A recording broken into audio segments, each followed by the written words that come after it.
ایسا نہیں کہ میں ٹانگوں کی مدد سے چلتے ہوئے گناہ کی طرف جاؤں۔ معصوم نے فرمایا کہ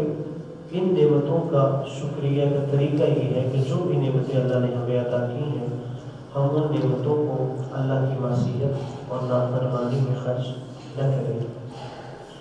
اور دیکھیے اللہ تبارک و تعالیٰ نے انسان کے لیے خلقت کے بعد جو ہدایت کا اہتمام کیا ہے اس میں خدا یہ چاہتا ہے کہ وہ ہمیں کمال تک پہنچائے۔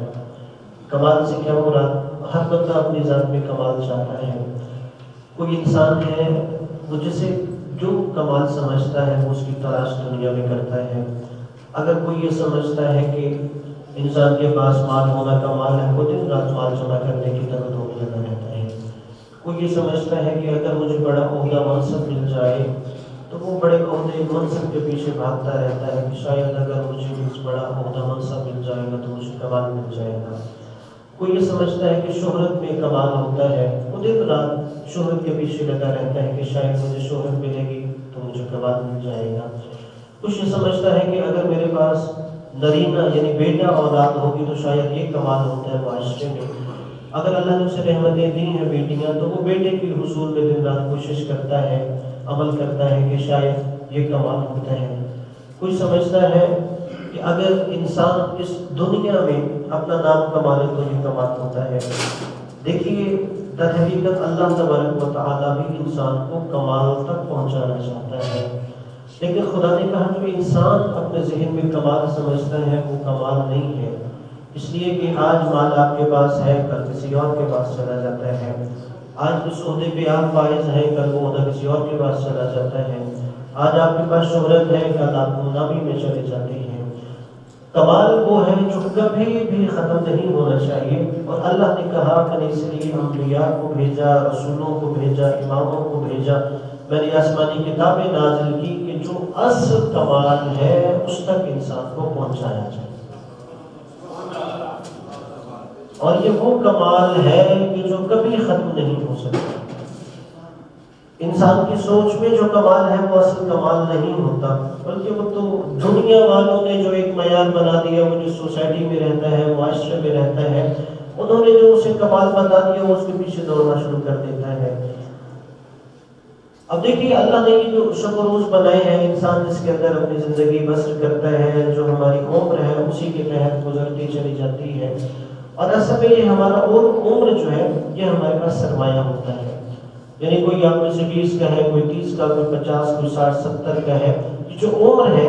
یہ سرمایہ ہے۔ ہم نے جو بھی کمال حاصل کرنا ہے، اللہ جہاں تک ہمیں پہنچانا چاہتا ہے اسے حاصل کرنے کے لیے ہم اپنا سرمایہ مسلسل خرچ کر رہے ہوتے ہیں۔ اس کی میں مثال دیتا ہوں خاص طور پہ نوجوانوں کے لیے۔ کہتے ہیں ایک برف والا برف کا اسٹال لگا کے بیٹھا اور لوگوں کو برف بیچنے کے لیے بلا رہا کہ لوگوں آؤ مجھ سے میرا یہ مال خرید لو اس سے پہلے کہ میرا سرمایہ ختم ہو جائے۔ اس لیے اسے پتہ ہے کہ برف بکنے میں جتنی دیر ہوتی جائے گی، برف پگھلتی جائے گی، تو انسان کی عمر اور زندگی بھی ایسی ہے جیسے جیسے وقت گزرتا جاتا ہے ہماری زندگی اور فرصتیں کم ہوتی جاتی ہیں۔ اب انسان کو اور اسی میں کرنا چاہیے کہ جو میرا راس المال جو اصل سرمایہ ہے، زندگی جسے آپ سال کہتے ہیں کہ اتنے سال رہ گئے یا اتنے سال ہو گئے، کہ آیا میرا وہ کتنا سرمایہ ختم ہو گیا ہے، کتنا سرمایہ باقی رہ گیا ہے، اور میں نے اس اپنے سرمایہ کے ذریعے کیا کچھ حاصل کیا ہے۔ اور اس حوالے سے اگر قرآن مجید میں دیکھیں تو اللہ تبارک و تعالیٰ نے انسان کو متوجہ کرنے کے لیے بہت سی ایسی قسمیں کھائی ہیں کہ جو انسان کو وقت کی اہمیت کا احساس دلاتی ہیں۔ مثلا کہا والفجر ولیال عشر، مجھے فجر کے وقت کی قسم ہے اور 10 راتوں کی قسم ہے۔ پھر اللہ نے کہا واللیل اذا یغشی والنہار اذا تجلی، مجھے رات کی قسم ہے جب ہر طرف تاریکی چھا جاتی ہے، اور دن کی قسم ہے جب ہر طرف نور چھا جاتا ہے۔ نعرہ تکبیر،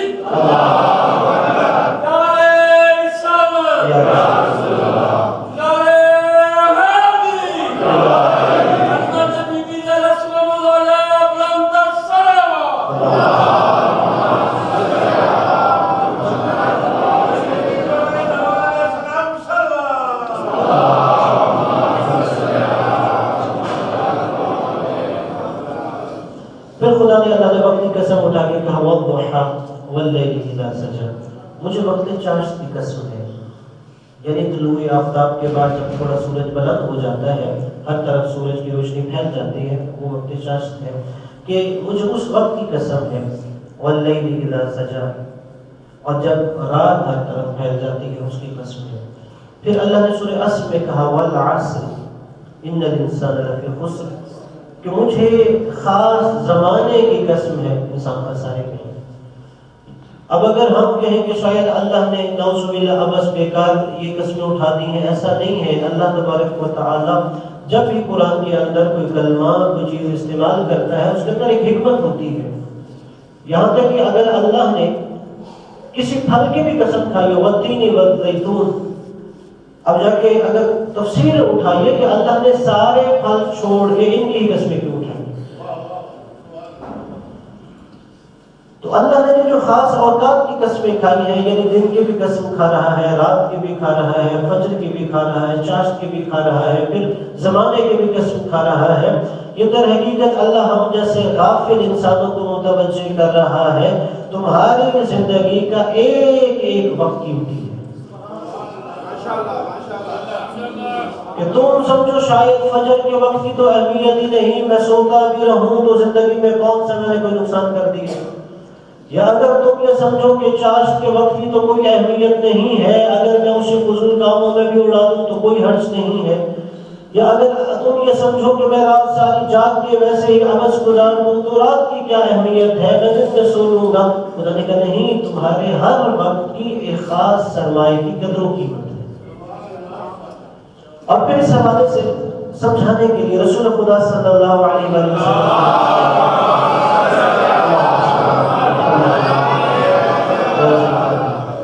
کہ آپ نے فرمایا اغتنم خمسا قبل خمس، جو بظاہر آپ نے جناب ابو ذر غفاری کو خطاب کرتے ہوئے یہ حدیث ارشاد فرمائی کہ یا ابا ذر، ابو ذر، پانچ چیزوں سے پہلے غنیمت سمجھا کرو۔ فرمایا شبابک قبل حرمک، اپنی جوانی کو اپنے بڑھاپے سے پہلے غنیمت سمجھو۔ اور اس لیے نبی کی ایک حدیث ہے کہ اللہ کو جو زیادہ عبادت پسند ہوتی ہے وہ جوانی کی پسند ہوتی ہے، اس لیے کہ جب انسان 50 سال کا ہو گیا، 60 سال کے بعد ریٹائرمنٹ ہو گئی، اب اور کوئی کام نہیں ہے، جب گناہ کرنے کی طاقتیں اس کے اندر کم ہو گئی، اب وہ کہے میں تو گناہ نہیں کرتا، یہ کمال نہیں ہے۔ جب انسان کے پاس قوت، طاقت، اسباب گناہ کے تھے، پھر انسان گناہ کی طرف نہیں جا رہا، یہ انسان کے لیے کمال ہوتا ہے۔ یعنی یہ انسان اتنا انتظار کرے، ابھی تو میں 30 سال کا ہوں، ابھی 60 سال کے ہوں گے تو توبہ کریں گے، 60 سال کے ہوں گے پھر ہم بھی سیدھے راستے کا انتخاب کر لیں گے، پھر ہم بھی مسجد کی پہلی صف میں جا کے عبادت کر لیں گے، 60 سال کے ہوئے ہم نے بھی جن کا حمد کیا ان سے معافی مانگ لیں گے۔ نہیں، نبی نے کہا اپنی جوانی کو بڑھاپے سے پہلے غنیمت سمجھو، اس لیے کہ اللہ نے دنیا میں آنے کی ترتیب رکھی ہوئی ہے، دنیا سے واپس بلانے کی ترتیب نہیں رکھی ہوئی، کہ آپ یہ سمجھے نہیں پہلے دادا مرے گا پھر بابا کی باری آئے گی پھر میری باری آئے گی، ایسا نہیں ہے۔ خدا کہتا ہے کہ ابھی دادا زندہ ہوتا ہے میں پوتے کو بلا لیتا ہوں، اس لیے پہلے اپنی جوانی کو بڑھاپے سے پہلے غنیمت سمجھو۔ اور پھر کہا وَصِحَّتَكَ قَبْلَ سَقَمِكَ، اپنی صحت کو بیماری سے پہلے غنیمت سمجھو۔ اگر یہ سمجھانے کے لیے جو یہاں پہ بزرگ اللہ ان سب کو صحت عافیت دے، اب یہ جو کرسی پہ بیٹھ کے نماز پڑھتے ہیں، اب ان سے پوچھئے، اب ان کا دل کرتا ہوگا وہ بھی آپ کی طرح رکوع و سجود کر سکیں،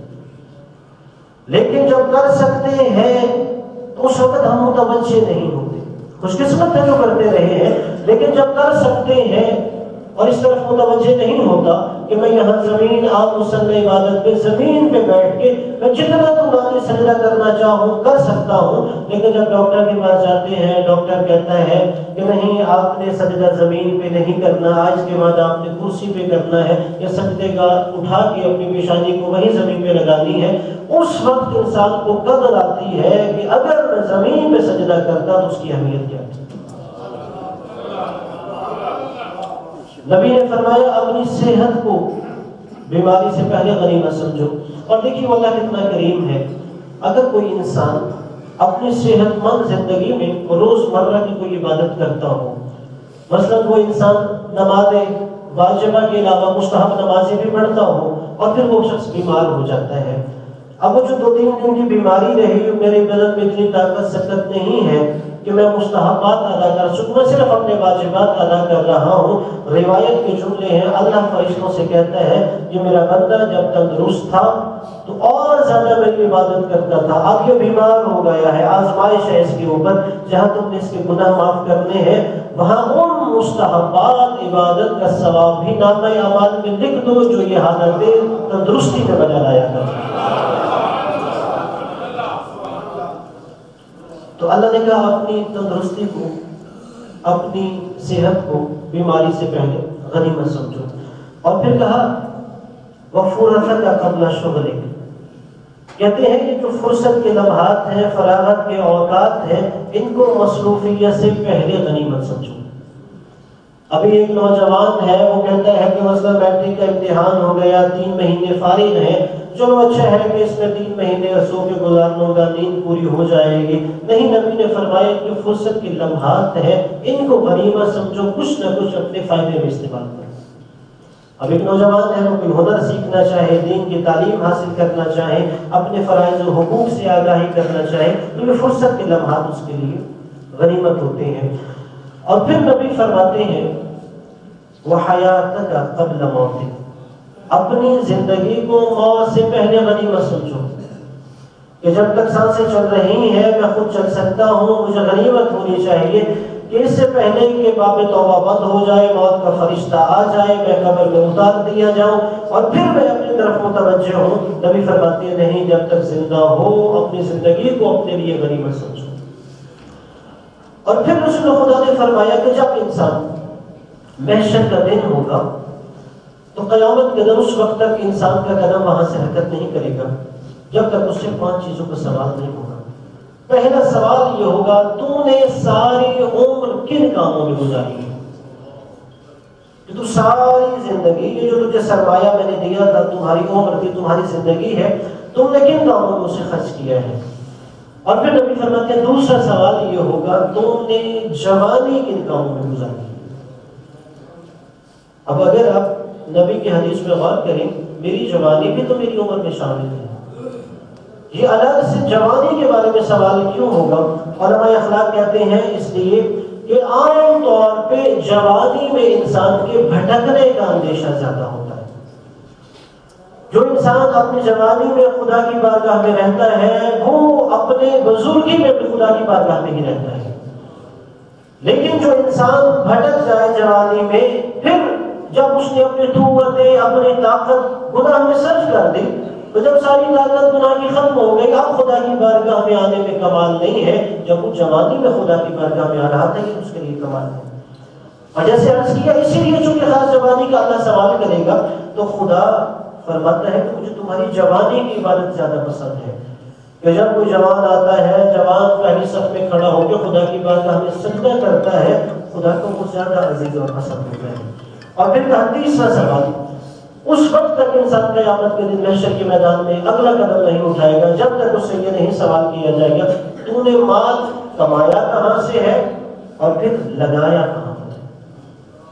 ہم عام طور پہ صرف یہ سمجھتے ہیں کہ مجھ سے کمائی کے بارے میں سوال ہوگا، میں نے حلال کمایا ہے یا حرام کمایا ہے۔ اس کے بعد میں کہتا ہوں کہ مائی رولز مائی لائف، میری زندگی ہے، میرے اپنے قانون ہے، میں جہاں مرضی کے مال خرچ کر دوں۔ نہیں، اللہ یہ پوچھے گا مال حلال کمایا تھا، اسے لگا بھی حلال میں رہا تھا۔ جیسے میں نے عرض کیا کہ یہ ایک نعمت ہے، انسان اس نعمت کو بھی معصیت پروردگار میں خرچ نہ کرے۔ یہاں ہمارے گھر کی بھی ذمہ داری ہے۔ اگر مثلا بیٹا آپ کا اسکول کالج یونیورسٹی میں پڑھتا ہے، وہ آپ سے کہہ رہا ہے کہ مجھے آج 1000 روپیہ چاہیے، تو یہاں پہ صرف وہ باپ بیٹے کی محبت میں گرفتار ہو کے چپ چاپ اسے دے نہ دے، بلکہ باپ کو سوال کرنے کا حق ہے اور اسے کرنا چاہیے، بیٹا اس 1000 روپے کو خرچ کن کاموں میں کرتی ہے۔ بلکہ تربیت اولاد میں کہتے ہیں کہ اور والدین کو چاہیے جب بیٹا ٹین ایج میں پہنچ جائے، مثلا 15-16 سال کی عمر ہو گیا، اس کی جو تربیت کرنی چاہیے، مثلا باپ کو چاہیے اسے 100 روپیہ دے دے، بیٹا یہ میں آپ کے پاس امانت رکھوا رہا ہوں، اور پھر ہفتہ 10 دن بعد پوچھو بیٹا کو جو 100 روپے امانت دی تھی وہ مجھے واپس کر دو. اگر تو بیٹا یہ کہہ دے نہیں میں نے تو وہ خرچ کر دیا ہے تو اسے سمجھائیے بیٹا وہ تو امانت تھی, امانت میں تو خیانت نہیں کی سکتی.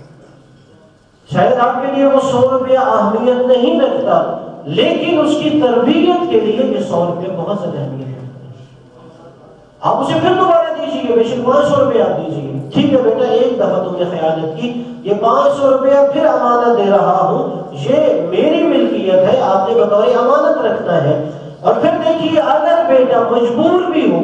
اور پھر بھی وہ 500 روپے خرچ نہیں کر رہا اور اس نے آگے آپ سے اجازت دی کہ آپ کی امانت ہے میں فلاں کام میں خرچ کرنا چاہتا ہے, تو پھر اس کا مطلب ہے کہ آپ ایک باپ ہونے کی حیثیت سے بیٹے کی تربیت کرنے کے حوالے سے کامیاب ہو گئے. تو خدا یہ سوال کرے گا تم نے جوانی کن کاموں میں خرچ کی ہے. اور پھر اللہ تبارک و تعالیٰ یہ کہے گا جو علم تمہارے پاس تھا اس پر عمل کیا ہے. یعنی جتنا علم انسان کے پاس ہے, پتہ ہے 5 نمازیں فرض ہیں, پتہ ہے روزہ رکھنا فرض ہے, پتہ ہے ماں باپ کے حقوق مجھ پر کون سے عائد ہوتے ہیں, میرے ہمسائے رشتہ داروں کے حقوق کون سے عائد ہوتے ہیں, جتنا علم تھا اس پر عمل کیا تھا. اور پھر سوال کیا جائے گا رسول خدا کی اہل بیت کی محبت کے حوالے سے. جو انسان ان سوالوں کا جواب دینے میں کامیاب ہو جائے طوبیٰ ہے اس کے لیے, خوش قسمت ہے وہ شخص. اپنے اپنے گناہوں کی بخشش کے لیے بلند السلام.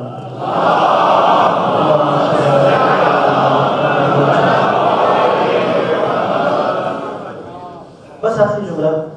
چونکہ یہ سال کا اختتام ہو رہا ہے, آج سال کا آخری دن ہے جو 20ویں سال ہے جسے ہم شمسی سال بھی کہتے ہیں. تو یقیناً جو تو سارا سال ہم نے جو بھی عمل کیا ہے وہ یہ آج کا دن ہمارے محاسبے کا دن ہے کہ میں خود کو اپنے ہی عدالت کے کٹہرے میں کھڑا کر کے خود سے خود ہی پوچھوں میں نے سال میں کیا کچھ حاصل کیا ہے, کیا کچھ کھویا ہے, کتنے واجبات تھے جو میں ادا کرتا رہا اور کتنے ایسے محرمات تھے, گناہ تھے جن سے میں بچ نہیں سکا. پھر مفاتیح الجنان میں ہے کہ اگر کوئی انسان ساری زندگی گناہ کرتا بھی رہا ہو یا سارا سال اس سے خطائیں ہوتی بھی رہی ہو تو سال کے آخری دن وہ 2 رکعت نماز پڑھے. کہ پہلی رکعت میں سورہ فاتحہ کے بعد 10 دفعہ سورہ توحید قل هو اللہ احد اور 10 دفعہ آیت الکرسی پڑھے. دوسری رکعت میں بھی سورہ فاتحہ کے بعد 10 دفعہ سورہ توحید قل هو اللہ احد 10 دفعہ آیت الکرسی پڑھے. اور پھر اس کے بعد جب سلام پھیر لے تو اس کے بعد ایک مستحب دعا ہے 3-4 لائنز کی, وہ اس کے اندر موجود ہے مفاتیح الجنان. اگر نہیں بھی اس کا ترجمہ مفہوم یہی ہے کہ ابارِ الہ کہ جو اس سارے سال بھر میں تیری معصیت نافرمانی گناہ کرتا رہا ہوں, اب میں پھر تیری بارگاہ میں لوٹ آیا ہوں, میں پھر تجھ سے بارگاہ میں تیری میں توبہ کا طلبگار ہوں. بارِ الہ میں اپنی اعمال کی وجہ سے گناہوں پہ جرأت کرتا رہا, اب تو میرے سارے گناہ معاف کر دے. روایت ہے کہ جب بھی کوئی انسان سال کے آخری دن یہ 2 رکعت نماز پڑھتا ہے تو شیطان ایک چیخ بلند کرتا ہے کہ سارا سال میں اسے گمراہ کرتا رہا اور اس نے سال کے آخری دن میری ساری محنت گزاری کر دی. اللہ تبارک و تعالیٰ اس کی خطاؤں کو معاف کر دیتا ہے, اس لیے ہمیں اپنا محاسبہ کرنا چاہیے. اللہ تبارک و تعالیٰ ہم سب کے گناہوں کو معاف فرمائے. بسم اللہ الرحمن الرحیم. انا اعطیناک الکوثر فصل لربک وانحر ان شانئک هو الابتر.